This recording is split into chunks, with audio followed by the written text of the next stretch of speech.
السلام علیکم۔ اشفاق احمد صاحب لکھتے ہیں کہ ذاکر حسین نامی ایک موچی تھا جو ایک غریب گھرانے میں پیدا ہوا۔ اپنے گھر کے حالات دیکھتے ہوئے اس نے سخت محنت کی اور وہ مقام حاصل کیا جس کی لوگ تمنا کیا کرتے ہیں۔ اس نے چمڑے کا کاروبار شروع کیا اور اس نے چمڑے کے کاروبار میں بہت ترقی کی۔ اس نے اس کاروبار سے اتنا پیسہ کمایا کہ اس نے بہت ساری زمین خریدی۔ اتنا مال و دولت ہونے کے باوجود اس کی سوچ میں کوئی تبدیلی نہ آئی۔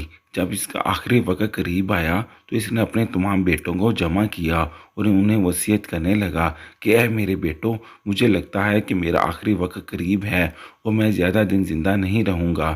میری خواہش ہے کہ میں اپنی جائیداد تم سب بھائیوں میں تقسیم کر دوں، مگر مجھ سے ایک وعدہ کرو گے، تم اس جائیداد سے اپنی بہن کو حصہ نہیں دو گے۔ سب سے چھوٹے بیٹے نے باپ سے سوال کیا کہ ابا جان، بہن کو حصہ نہ دینے کی کیا وجہ ہے؟ بوڑھے باپ نے جواب دیا کہ میں ان کو اس لیے جائیداد میں حصہ نہیں دے رہا تھا کہ میری یہ جائیداد خاندان سے باہر نہ چلی جائے، اس لیے میری یہ زمین غیروں میں چلی جائے گی۔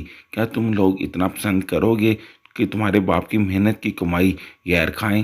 چھوٹے بیٹے نے باپ کا جواب سنا تو خاموش ہو گیا، لیکن کھڑکی کے پیچھے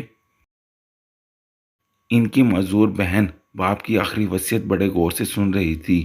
وہ سب کے سامنے آئی اور روتے ہوئے کہنے لگی، ابا جان، ساری زندگی آپ کی خدمت تو آپ کی اس معذور بیٹی نے کی ہے۔ میں ایک بازو سے محروم ہونے کے باوجود آپ کی خدمت کرتی رہی اور یہ بیٹے مجبوراً آپ کا حال کبھی کبھی پوچھنے آتے ہیں۔ آپ ساری جائیداد ان کو دے دیں گے؟ ابا جان، میرا آپ سے ایک سوال ہے۔ بیٹی کو جائیداد میں حصہ دینے کا فیصلہ تو میرے اللہ کا ہے، تو کیا اللہ کو علم نہیں تھا کہ بیٹی کو جائیداد میں حصہ دینے سے جائیداد غیروں میں چلی جائے گی؟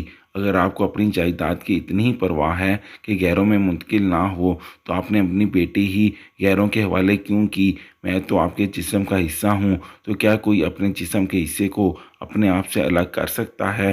اگر ایسا ہے تو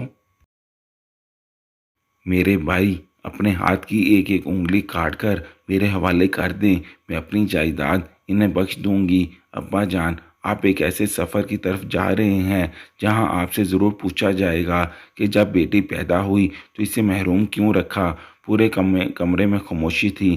تمام بھائی اپنی بہن کے سامنے سر جھکائے کھڑے تھے، جبکہ اس کا باپ بیڈ پر پڑا رو رہا تھا۔ اس کے پاس اپنی بیٹی کے سوالوں کا ایک بھی جواب نہیں تھا۔ ناظرین، واضح رہے کہ والدین کے جائیداد میں جس طرح ان کی نرینہ اولاد کا حق اور حصہ ہوتا ہے، اسی طرح بیٹیوں کا بھی اس میں حق اور حصہ ہوتا ہے۔ والدین کے انتقال کے بعد ان کی جائیداد بیٹوں کا خود قبضہ کر لینا اور بہنوں کو ان کے سرے حصے سے محروم کرنا ناجائز اور سخت گناہ ہے۔ بھائیوں پر لازم ہے کہ بہنوں کو ان کا حق اس دنیا میں دے دیں، ورنہ آخرت میں دینا پڑے گا، اور آخرت میں دینا آسان نہیں ہوگا۔ احادیث مبارکہ میں اس پر بڑی وعیدیں آئی ہیں۔ حضرت سعید بن زید رضی اللہ عنہ فرماتے ہیں کہ رسول اللہ صلی اللہ علیہ وآلہ وسلم نے فرمایا کہ جو شخص کسی کی بادشاہت پر زمین پر ازرا ظلم لے گا، قیامت کے دن 7 زمینوں میں سے اتنی سی ہی زمین اس کے گلے میں توق کے طور پر ڈالی جائے گی۔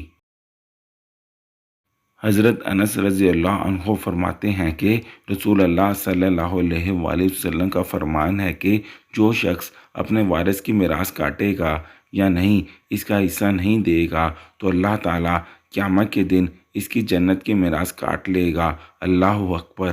اشفاق احمد صاحب فرماتے ہیں کہ بیٹے اللہ کی نعمت اور بیٹی اللہ کی رحمت ہیں، اور رحمت ہمیشہ نعمت پر حاوی ہوتی ہے۔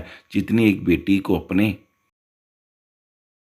ماں باپ سے محبت ہوتی ہے، اتنی آج کے دور میں بیٹوں کو اپنے ماں باپ سے محبت نہیں، کیونکہ بیٹے تو جائیداد کے مالک بننے کی سوچتے ہیں، جبکہ بیٹیاں ماں باپ کا دنیا اور آخرت دونوں میں ایک دکھ بانٹتی ہیں۔ اللہ پاک ہم سب کو بیٹیوں کے ساتھ انصاف کرنے کی توفیق عطا فرمائے، آمین۔